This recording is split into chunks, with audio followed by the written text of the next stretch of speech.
James and Percy's Fruitful Day. James the Red Engine was feeling very pleased with himself. His red paint gleamed in the sunshine as he sped along the line. He reached the junction just as Percy puffed in with some trucks. James was surprised to see him. "What are you doing here, Percy?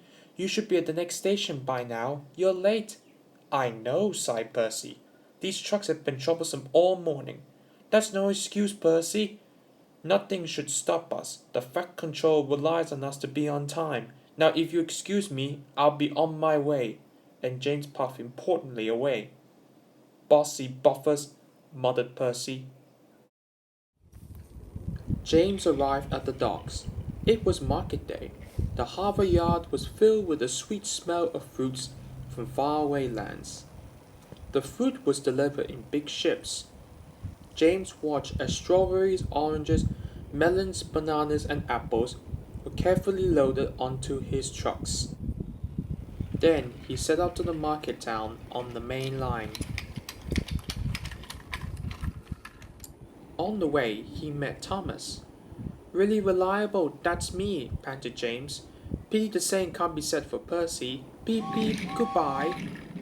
"What was all that about?" gasped Annie and Clarabel. That was trouble. Trouble for James. Just wait and see. Percy dropped off his trucks at the station and was on his way back to the branch line when the station master had bad news. "What happened?" asked Percy's driver. "James's brakes are jammed. We need Percy's help right away." Percy quickly set out to the rescue. He found James stuck on the line and looking glum. Percy couldn't help laughing. "Got yourself in a bit of a jam, eh, James? A sticky situation?" "Be quiet. It's not funny having jam brakes," snapped James. "And not really reliable either." "I'm surprised you let it happen, James. Nothing should stop us engines." "That's enough, Percy," said James's driver. "Can you push these trucks?" "Of course I can. There's no time to lose. James has done too much of that already." James angrily hissed steam as Percy was coupled to the trucks. "Off we go," said Percy. "I had to go fast to get there in time. Those big engines are so unreliable."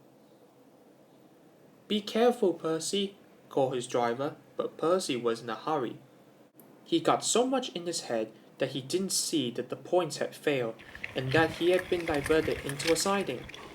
"Look out, Percy!" cried his driver, and he applied the brakes, but it was too late.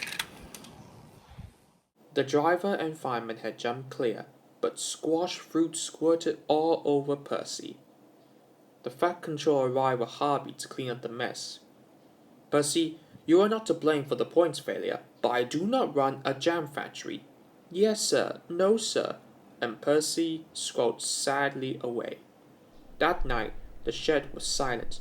James and Percy felt very sorry for themselves. At last, Thomas spoke. "You know," he said to no engine in particular, "there's more than one way to get jam. We all learned that today." Still there was silence.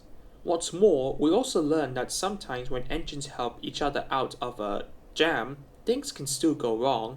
"So," said a voice, "so that means we will learn a lot today, and therefore—" Then came a chorus.